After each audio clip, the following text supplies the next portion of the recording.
The CBS Radio Mystery Theater presents...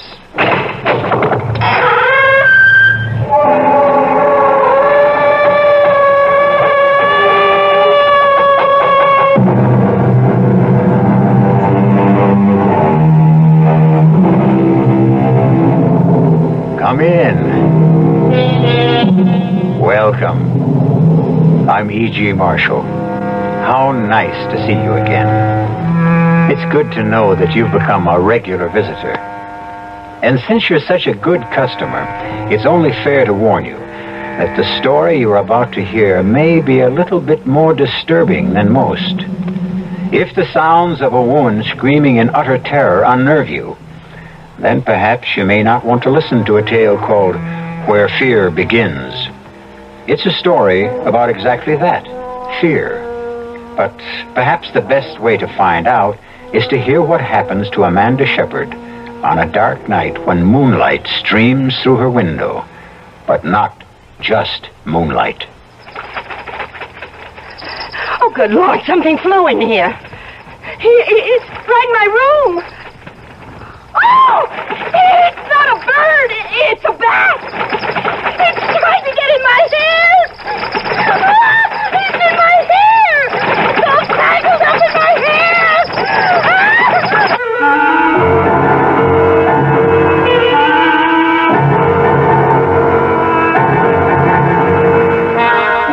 Our mystery drama, Where Fear Begins, was written especially for the Mystery Theater by Henry Slessor and stars Kim Hunter. It is sponsored in part by the Kellogg Company, makers of Kellogg's Special K cereal and new sugar-free Diet 7-Up. I'll be back shortly with Act 1.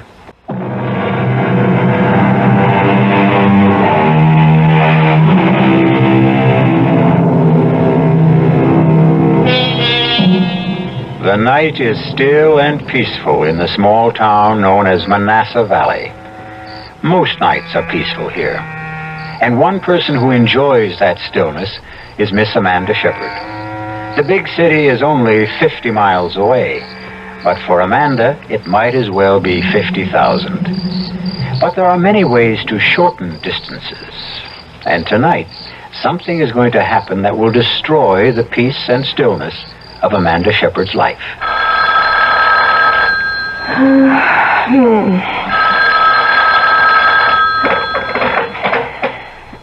Yes. Hello. Amanda, is that you? Yes, who's this? It's Vera. Vera? Oh, for heaven's sake, what's the matter with you? Don't you know what time it is? Amanda, I need help. You've got to help me. What are you talking about? Where are you? Amanda, I'm scared. I don't know what to do. I'm so frightened. You've got to help me. Listen, are you drunk? You've got to come out here. You've got to stay with me. Vera, will you please make some sense? It's 2 o'clock in the morning. I'm 50 miles away. Well, then come. Tomorrow, come. Oh, please. Please come as soon as you can. Oh, for heaven's sake, Vera, I've got a class to teach tomorrow. Come to think of it, it's even worse than that. I have a faculty meeting. Amanda, don't you understand? I need you. Don't make me explain. Just come. All right. Look, I can't promise when I'll be there exactly. Where are you staying? Vera? Vera, what's the address? Did you hear me? Vera, are you still there? Vera!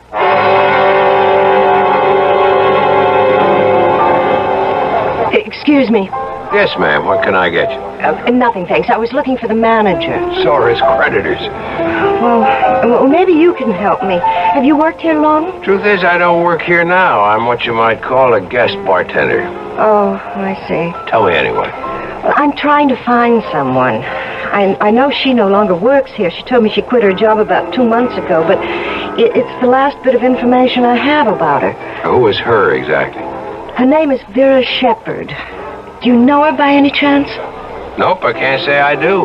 Well, she called me last night and sounded as if she was in trouble. I'm almost tempted to call the police, but knowing Vera could just be some of her melodramatics. Well, thank you anyway. It's okay. Hey, wait a minute. Yes?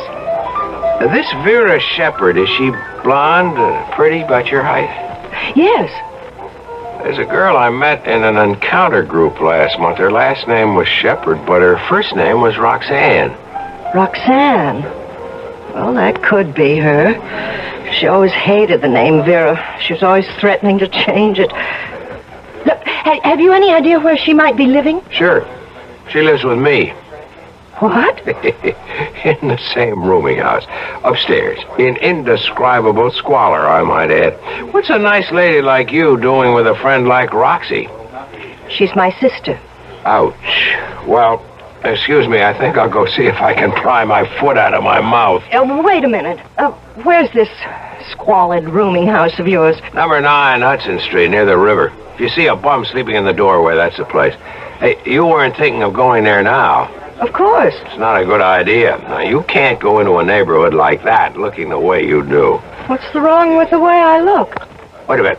My friend Tony will be back here in 5 minutes to take over the bar. I'll go with you. Well, I'm sure I can find it alone. There's some pretty bad customers around there. Well, they don't look any better here. You can trust me. Underneath this dirty shirt beats a heart of pure soap. Well, all right.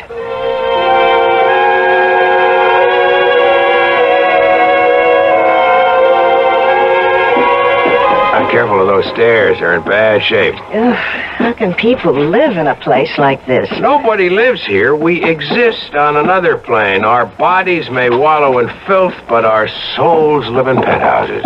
Is that what you learned in your encounter group? Well, here's her door. The grand portal of the Princess Roxanne.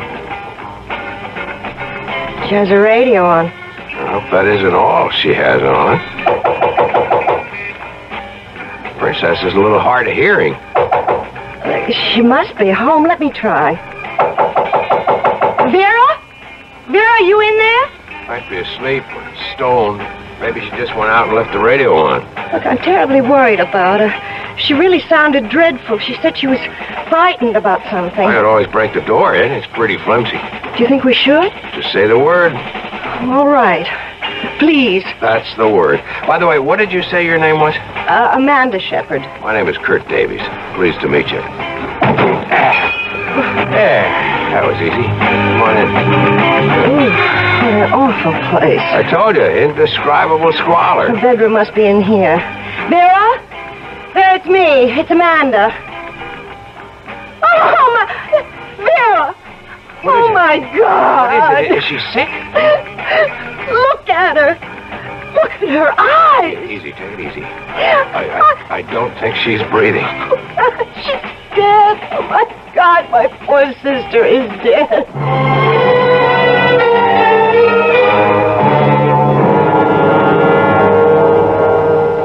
Hi, Miss Shepherd. If you think you can talk about it now, let's get a few of the facts straight. There's only one thing you have to get straight, Lieutenant Duryea. Somebody did this to my sister. Yeah, you told me.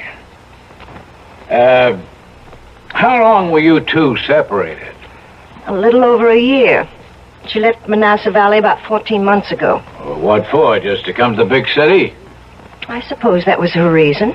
Any other reason you know about? Was there a man, for instance? There was a man, all right, but not what you're thinking. Vera had a fight with our father. Your father live in Manassas Valley? Yes, my sister and I never got along very well with him. The both of you? Yes, both of us. But then Vera had this fight with him, and she packed her bags and left. She had some idea of becoming an actress or a singer or something like that. Did she? No. I don't know what she became here. And when she called you last night, what did she say exactly? She just said she was scared. Scared out of her wits, and I heard this terrible scream. Lieutenant, there's only one explanation. Somebody was after her. Somebody was in her apartment last night and killed her. I'm sorry, Miss Shepherd, but this is no murder case. But you saw her eyes. You saw the way she looked, as if she'd been frightened to death.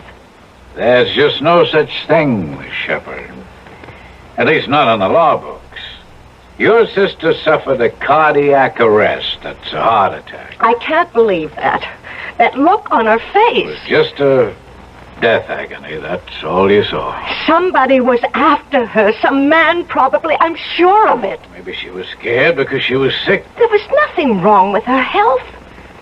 Look, the medical examiner knows his business, miss. Of course, if you want to insist on an autopsy, that's your privilege. An autopsy. That means cutting her open. That's what it means. And if it proved you were wrong? That she didn't die of natural causes? Oh, we'd be the first to admit it. All right, then. I want an autopsy. Look, I'm sure that something horrible happened to Vera. Okay, whatever you say, Miss Shepard. I'll be in touch with you. Oh, where will you be staying? I'll be staying right here.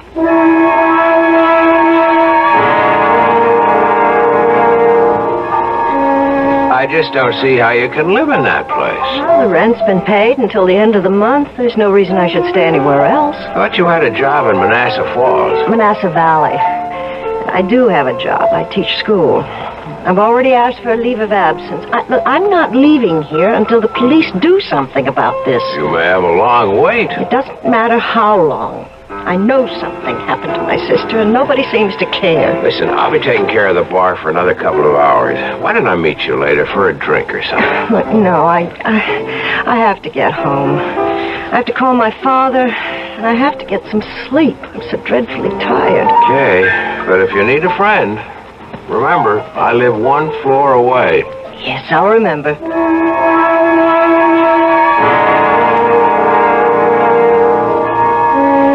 Dad, there was no way I could make the funeral arrangements yet. Why not? Because the police are performing an autopsy on Vera's body to determine the exact cause of death. Well, I thought you told me she had a heart attack. Yes, but I still thought it'd be wise to learn more about it. Dad, she was only 26 years old. Yeah, but she wasn't a well girl, Amanda. You know that. She had rheumatic fever when she was a child. Always seemed perfectly well to me. Look, Dad, I'm just not satisfied about this. That's all there is to it. That's why I'm not coming home until I find out more. You're a stubborn woman, Amanda. You're just as stubborn as your mother was. All right, Dad. I'll try to speak to you again tomorrow. Oh, what's the hurry? You haven't talked 3 minutes with yet. I'm exhausted. I've got to get some sleep. Goodbye, Dad. How can I sleep? How can I? I know I'm just going to lie awake all night. Just thinking about Vera. Oh, Lord, why did I decide to stay in this horrible place? I have to clean it up tomorrow. It's so filthy. At least that'll give me something to do. Oh, if only I could sleep. I wonder if Vera has anything in the medicine cabinet. Won't hurt to look. Yeah, what a mess of bottles. Half of them are empty. What's this one? Aspirin. Oh, wait a minute. This one's marked. For sleep, thank God. It's the only way I'll get to close my eyes tonight.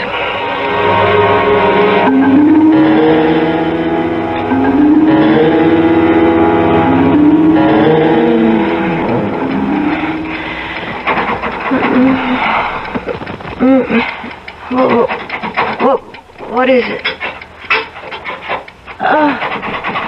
What is it? It sounds like someone at the door. At the front door. 1 minute.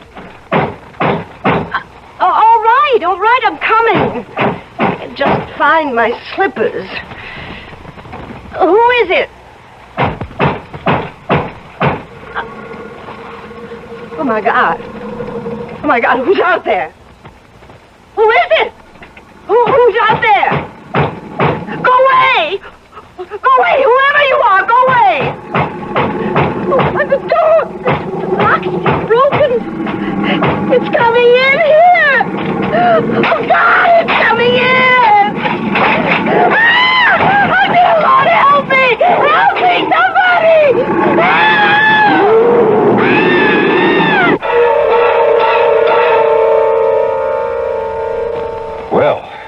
Now, that's what I would call an unexpected visitor.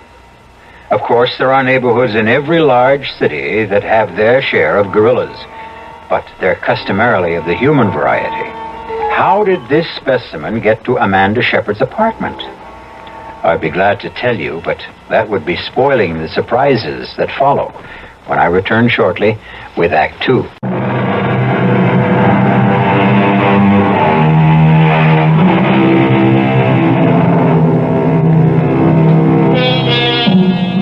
And now, here's the second act of Where Fear Begins. Well, it appears that no harm has come to our friend Amanda Shepard, unless you call a good case of hysteria harm. But now there's another visitor to the apartment, Kurt Davies, who quickly raced up the stairs when he heard her cries for help. I saw it. I saw it. So help me. I saw a gorilla. An ape. I don't know what you call it. Sure you saw it, Amanda, but in a dream. I know the difference between a dream and reality. It was a real gorilla. It broke the door in. No, honey. I'm the one who busted in the door, remember? And first thing tomorrow, you've got to get a lock on it. Kurt, please, listen to me. This was real. I know it was. This animal tried to get in here and kill me. When I started to scream, it went away. Amanda, I didn't see any gorilla coming out of this place. I mean, wouldn't I have seen it, too? Well, maybe it's hiding somewhere in the building. Maybe it has a hiding place. This is really crazy. Look, maybe that's what Vera saw. Maybe that's what she was horribly frightened about. Amanda, have you ever searched this apartment? Searched it? What for? Well, maybe you'd find something. Letters, a diary, maybe. Oh, Vera never kept a diary. It's worth a try, isn't it? Come on, let's look right now. I'll help you. Why? Why should you want to help me? Why not? You don't really care what happened to my sister. You hardly knew her. Maybe I didn't want to know her. Why not? What's the point of knocking the dead? No, tell me, please. Why didn't you like Vera? I didn't like Roxanne because she called herself Roxanne when her name was Vera. I didn't like the way she spent her time looking for one kick after the other, even if it meant kicking somebody else in the teeth. Was she really like that? Look, it's late. Maybe you should go back to bed. We'll search the place another time. No, you're right. You know, I should have done this before. Yeah, I remember seeing something in the bedroom, as a matter of fact. See what? It looked like an address book. Wait, I'll get it. Maybe it is a diary. A record of all the kicks she got out of life. No, it's in a address book. Not too many names in it. Let me see if I'm in it. No, guess I didn't make that much of an impression. Do you recognize anybody's name? Let's see. There's Tony's. That's the place where I work. I thought you were only a guest bartender. It's only temporary. Till my rich uncle in Argentina dies. That is, if I have a rich uncle. Wait a minute. What'd you find? Are you sure your sister was healthy? Well, my father doesn't agree, but I think she was, yes. I mean healthy in the head. Ever occur to you that the call she made to you that night was just... well, that she might have been wigging out? Oh, no. Look, I'm sure Vera wasn't crazy. Well, the reason I ask is she has Dr. Swaley's number in her book. Who? Dr. Raymond Swaley. I've heard of him. What kind of a doctor is he? I suppose you could call him a shrink, but I think he calls himself a psychologist. If your sister Vera was all that together, would she be seeing someone like that? I don't know. How would you like me to see Dr. Swaley and ask him?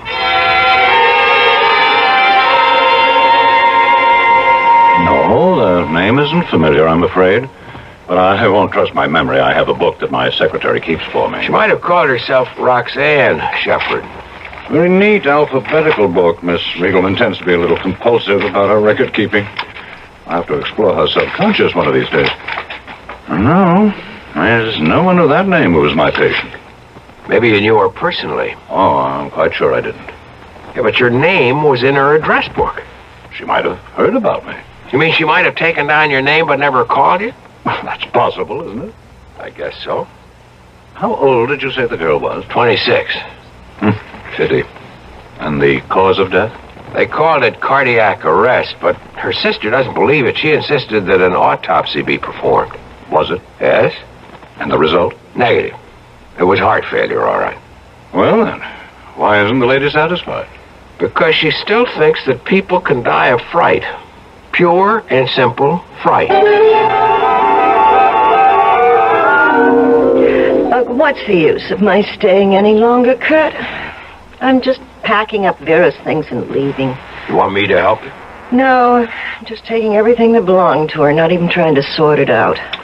Don't forget the stuff in the medicine cabinet. I'll bring it to you. Most of the bottles are empty. So I see, but this one isn't. What's this, Amanda? Sleeping pills.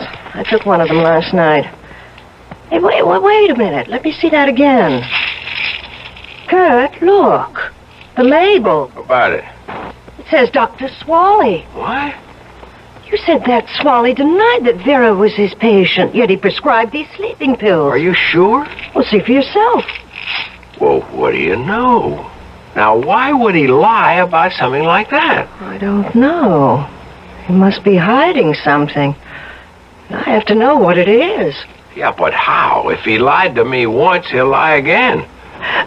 What if I went to see him? But I told him about your being Vera's sister. What if I didn't go there as Vera's sister? If I went as a patient?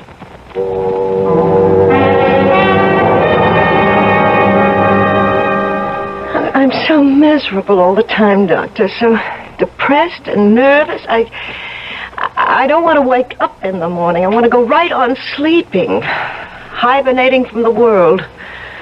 Do you think you can help me? Well, that all depends. How much do you know about my treatment? Well, not really very much. Just that I've heard you've been able to help people. But you must have also heard that my therapy isn't quite orthodox.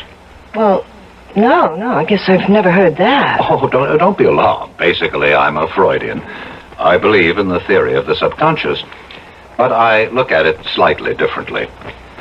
I call the subconscious the dungeon of the human mind, the place where we hide all our guilty fears. A conscious mind tries to forget their existence, but they cry out and rattle their chains and make our lives miserable. Do you understand? I think so. Personally, I believe that fear is the true enemy of mental health. What I try to do for my patients is eliminate fear. We're all afraid of something, aren't we? Right now, you look as if you're afraid of me. No, I'm really very interested. It's one thing to know what we fear. Insects, mice, grizzly bears, high places. But many of our fears are so buried in our minds that we forget their existence. Do you ever have nightmares, Miss Lewis? Yes. In fact, I had one just the other night. I dreamt that a gorilla tried to break into my apartment. It was so terribly real. Are you especially afraid of gorillas? I've never even thought about them, not since I was... For heaven's sake. You were about to say, not since you were a child. Yes, when I was a child, only 4 years old. I'd forgotten all about it. But you remember now. Yes, my father took me to the zoo. I was having a good time until he brought me to the gorilla cage. And it frightened you. Well, no, at first I was fascinated. I'd never seen anything like it before, but so much like a man and not a man. So Daddy picked me up so I could get a better look. And it reached for me. It reached out for me. Oh, God, how could I have forgotten that? I screamed at the top of my lungs. And just the other night, you screamed again? Yes. Isn't it incredible? But don't you see what happened? You relived this fearful event of your childhood, what we call a traumatic experience. Now that you've done it, faced it, perhaps you've also uprooted it, along with other repressed fears. Well, I don't know about that. All I know is I was absolutely terrified. Terrified, yes, but perhaps also purified. Miss Lewis, I'm sure you've heard of LSD, haven't you? LSD? Oh, yes, of course. It's that drug that makes you see hallucinations. No, it isn't the only drug, you know. There's mescaline, psilocybin, and a new derivative of LSD-25, which I've developed, known as EN30. I don't understand. Well, LSD is the chemical shorthand for lysergic acid and diethylamide. A very small amount can produce hallucinations of every form and variety.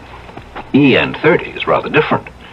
It produces only one kind of hallucinatory affect. The affect of fear. Fear? Some people call it, incorrectly, the horror drug. It's a powerful hallucinogen.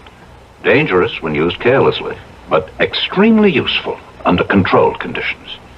It goes right to the sub-basement of human consciousness and brings up images from the very place where fear begins, the dungeon of our minds. You mean it makes people see the things that they're afraid of? Yes, usually the things which frightened us when we were children. And what makes it dangerous? The fact that we might be scared to death? Oh, scared to death is a highly inexact term. But in certain cases... In the case of a heart condition? Oh, I would never administer the drug to anyone with such a history. How long does the effect last? Well, it varies greatly among individuals, but like LSD, the effect can often be cyclical. That is, the hallucinations can return on a cyclical basis, even if no EN30 has been taken for several days. This is one reason why controlled use is very important. Dr. Swally, are you giving this drug to all your patients? Oh, no, my dear. Only to a few, and under strictest supervision. And, of course, with their complete understanding and agreement. I see. Yes, I really think I understand now, Doctor. Listen, Amanda, do you know what you're saying? You're accusing Swally of being a criminal. That's why he lied to you. He was afraid to admit that Vera was his patient because he gave her this horror pill of his. And she died. Well, you don't know that for sure. I don't know it. He says he never gave anyone the pill except under controlled conditions. But he lied. He said he'd never give one of those things to someone with heart trouble, but he gave one to Vera. Look, you're all worn out. You better get to sleep, and we'll talk about it in the morning. I'm going to the police in the morning, Kurt. Will you go with me? Amanda, I've already been to the police. What? I saw Lieutenant Duryea. But why? I've been worried about this undercover game you've been playing. So I talked to Duryea, told him about what you were doing and what you suspected. And? Duryea made a check of Swally's records, Amanda. He made it part of the routine police inquiry into your sister's death. What are you trying to say? Swally wasn't lying about it. What? He wasn't lying about your sister. She was never his patient. But the sleeping They pills... must have belonged to one of your sister's roommates, or maybe she just swiped them from somebody else's house. Didn't you tell me that Vera was always swiping things? Oh, Kurt. Then I'm wrong. It wasn't his fault. That's the way it looks. If your sister was having nightmares, she was having them on her own.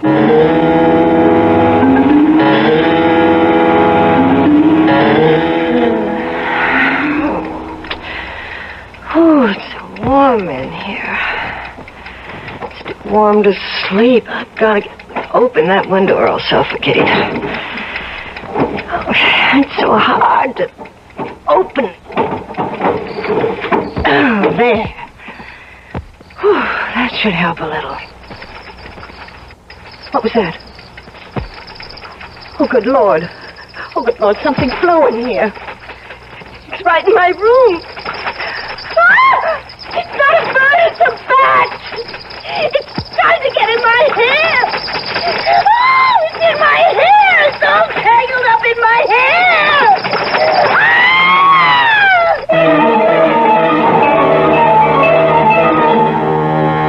What is there about a bat which fills almost all of us with dread? Is it the cape-like wings, the rat-like face, the raking claws, the terrifying screech of their voices? Can anyone blame Amanda Shepard for the cry of horror she emits when that winged monster comes flapping into her room? Or was there really a bat? Was it only a creature of her imagination? We'll learn the answer when we return shortly with Act 3.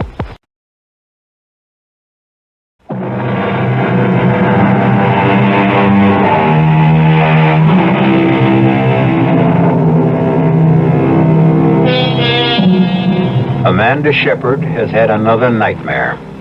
A dream so vivid that she lies in her bed this morning in a state of shock, still unable to believe that the bat which flew into her room the night before isn't still entangled in her hair. It may have been the heat, Amanda. This building is a real hot box when the weather turns warm. Yes. I don't know. Maybe that's all it was. Maybe I had some kind of a heat stroke. If you ask me, you ought to get out of this apartment right now. Maybe that's another reason you have bad dreams. This place is depressing you. Yes, you're right. There's no point in my staying here anymore. The police have proved that, haven't they? You just have to accept the truth. Your sister died because she died. I guess that means I should go back. Doesn't mean you have to go back to Manassas Valley. Listen, have you ever thought of teaching right here in the city? We've got an awful lot of kids here who No, Kurt. No, it's time for me to go home.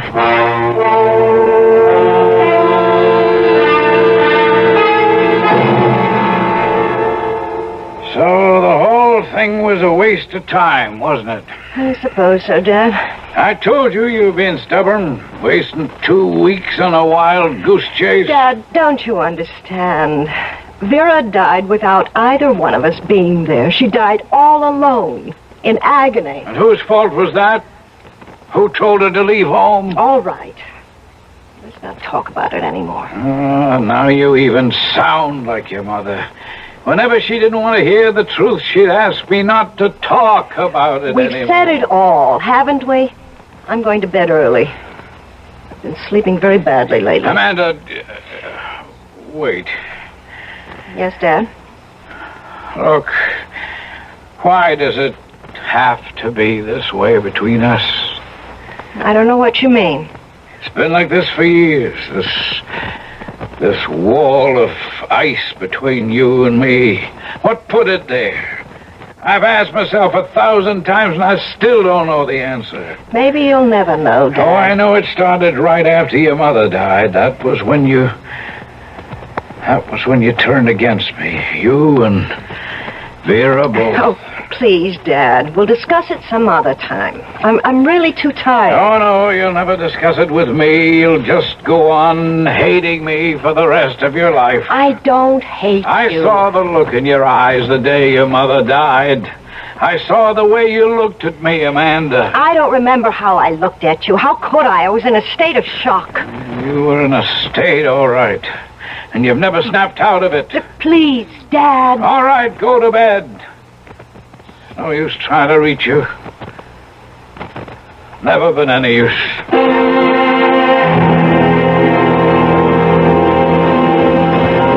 Hi, handsome. Hey, this is turning into a permanent job for you, isn't it? I guess I'm just a natural-born bartender, that's all. What can I get you tonight? Well, how about a Manhattan?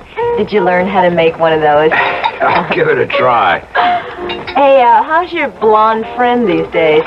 Which one? I know half a dozen blondes. You know the one I mean. The one who looks like a school teacher. She is a school teacher. No kidding. And where is she now? Going back to teaching school, I guess. Hey, you really liked her, didn't you? That's what I heard around. I liked her. But she's strictly a small-town girl. Is it true that she was Roxy's sister? That's right. It's hard to believe, isn't it? That Roxy Shepard would have a sister like that. Hey, did you know that I was her last roommate? What? That's right.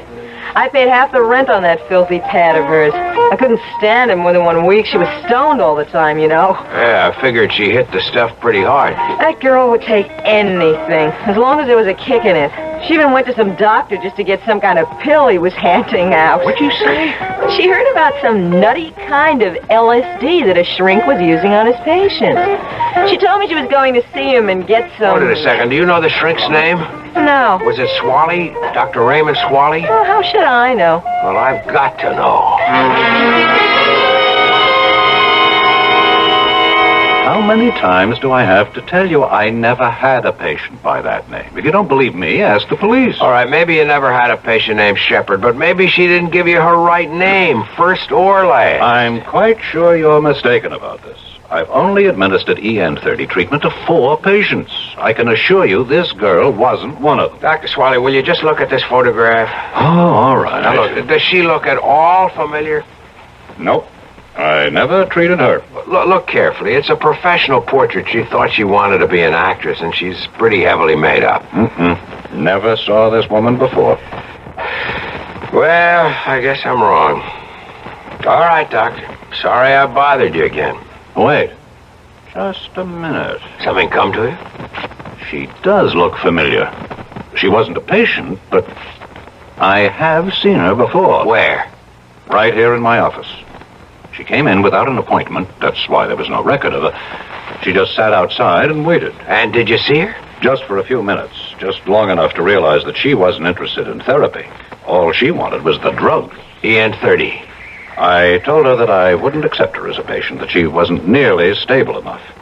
I gave her a prescription for a mild sleeping compound, nothing else. But then... Then what? Well, I don't know this for certain. I could be mistaken about it. About what, Doctor?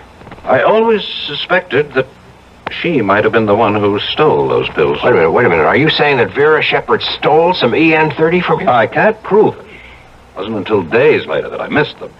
I remember stepping out of the room for a few minutes to take a call from a hysterical patient. Dr. Swally, Vera Shepard was a klepto. Her sister told me that she stole things all the time. If she stole those pills of yours... Good Lord.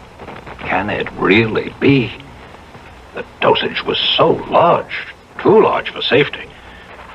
If she took them, anything might have happened. Something did happen. She had a nightmare, Doctor. She conjured up a nightmare so terrible that it killed her. Oh, I'm sorry. I didn't mean to hurt anyone. You know that wasn't my intention. Oh, wait a minute. You did say that you gave her a prescription for sleeping pills. Yes, I did. I doubt that she ever filled it. It was the EN30 she really wanted. Then what was in that bottle? What were the pills her sister took? A sister? Dr. Swally, I've got to get to a telephone.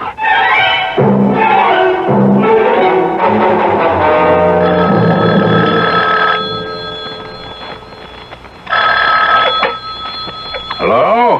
Hello, is Amanda Shepard there? Oh, yes, she's here, but she's asleep right now. Who is this? Is this Mr. Shepard? Oh, that's right. Can I take a message? Mr. Shepard, you don't know me. I met your daughter in the city, but it's very important that I speak to her right away. Well, I'm sorry, but I told you she's fast asleep. Would you know if she's taken anything to help her sleep?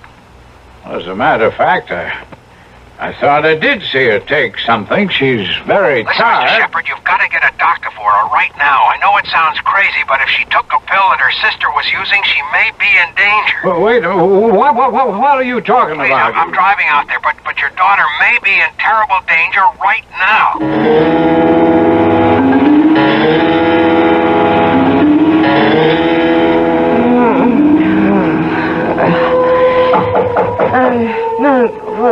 Who is it? Who's there? It's your father, Amanda. Let me in. Dad? The door's open. I can't open it, Amanda. You'll have to open it for me. Oh, all right. Oh! See why I couldn't open the door, Amanda. I have your mother. I have to hold your mother. Oh, God, she's bleeding. She's covered with blood. I warned her, Amanda. I said I would kill her one day, and now I've done it. I've killed your mother.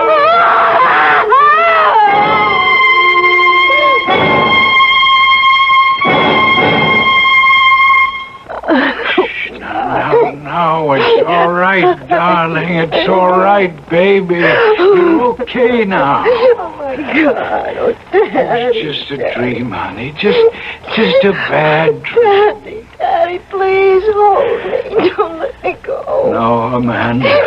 No. I won't let you go.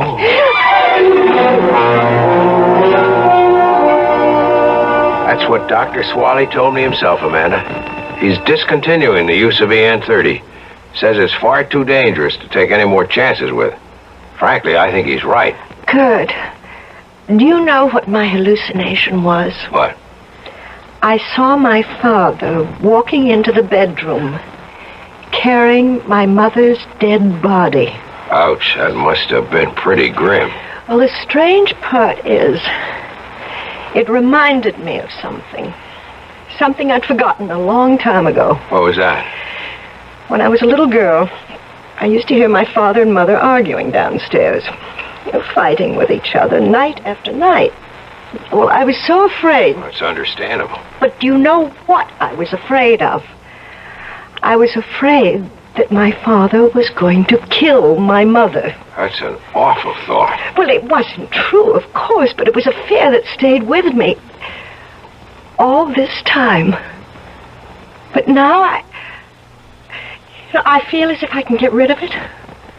Kurt, I know it sounds crazy, but wouldn't it be something if it turns out that Dr. Swally had the right idea?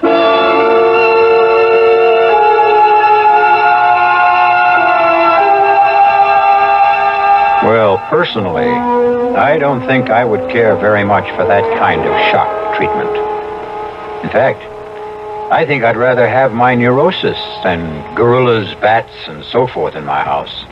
But to each his own, huh? I'll be back shortly.